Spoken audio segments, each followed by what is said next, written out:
Thank you. Oh.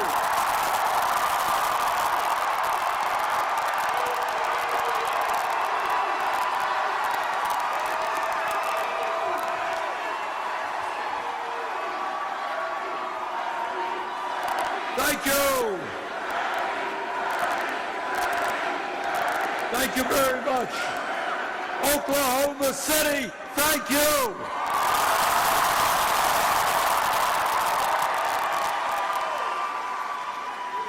This is a beautiful crowd, and this is a loud crowd. All right.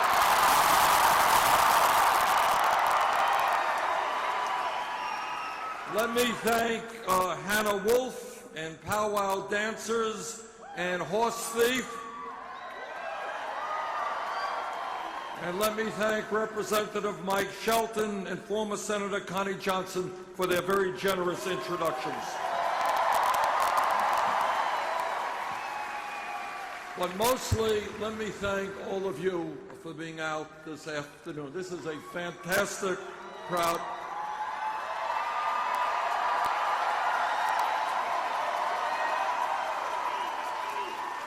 You know, we began this campaign about 10 months ago. When we began, we were 3% in the polls.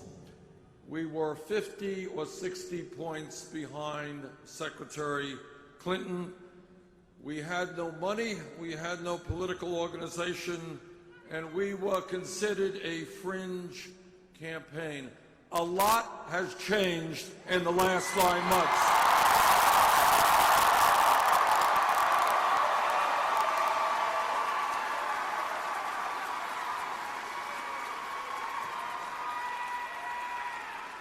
In a number of national polls, we are just a hair behind, and a few now have us in the lead.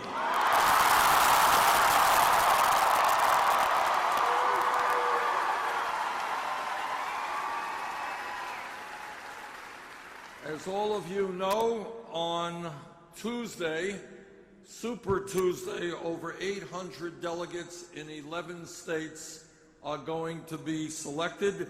77 of those, well, many of those delegates will be selected right here in Oklahoma.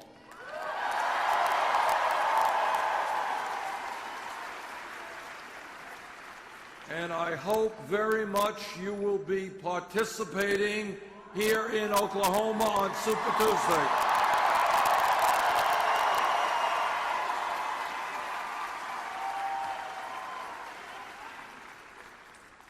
Football, and I know you guys are enthusiastic about football, I know that.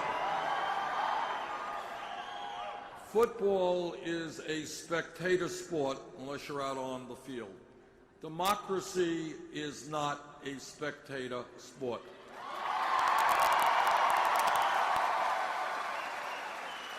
And when we talk about making a political revolution, what it means is that we're going to change the political culture of America. And what that means, and this is not easy stuff, this is pretty revolutionary stuff, is the millions of people, including many in Oklahoma, many in my own state of Vermont, who have given up on the political process. These are people who say, why should I vote? You know, I look at what goes on in Washington. These guys could care less about me. We talk about young people never having participated in the political process. What our job is to revitalize American democracy, to have one of the highest voter turnouts on earth rather than one of the lowest.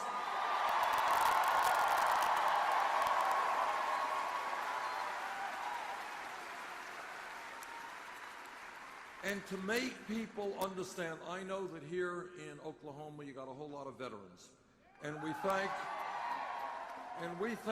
the veterans for putting their lives on the line to defend this country.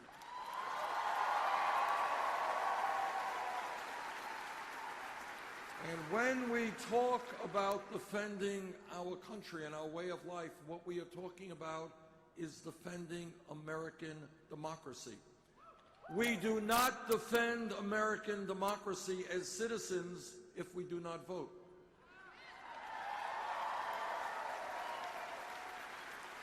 Or if we do not think about and fight for those issues that are most important to us. I will tell you as a member of the Senate what happens when people don't vote and don't participate. Decisions will be made, but without your best interest at heart. Decisions will be made by lobbyists and campaign contributors who could care less about the people of Oklahoma.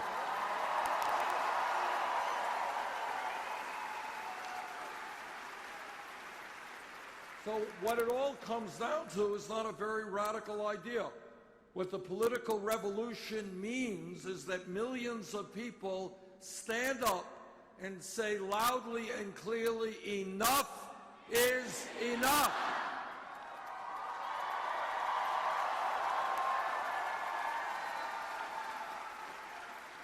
And what that means, not a radical idea, is that instead of a handful of campaign contributors, billionaires controlling our government, we want a government that works for working families, not just the 1%.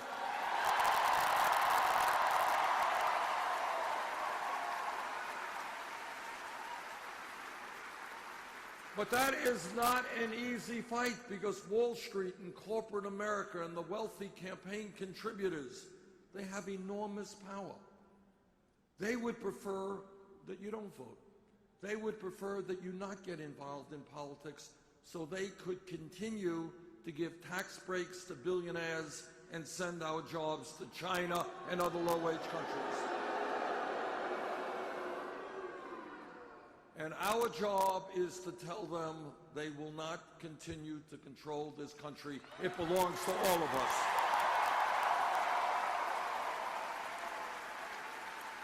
Now, the reason that our campaign has as much momentum as it does, and we're bringing out, huge turnouts like this here, and huge turnouts.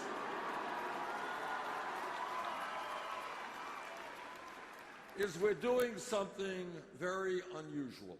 We are telling the truth.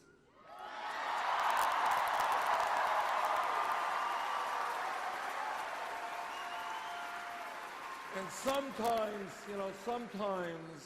the truth is not necessarily pleasant.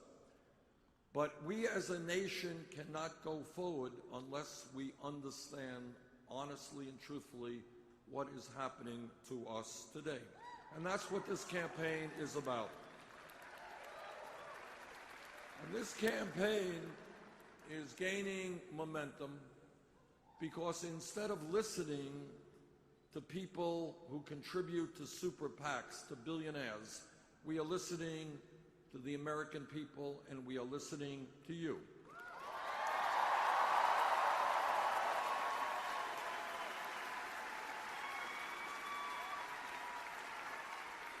We are listening to working people who tell me they cannot make it on $9 or $10 an hour.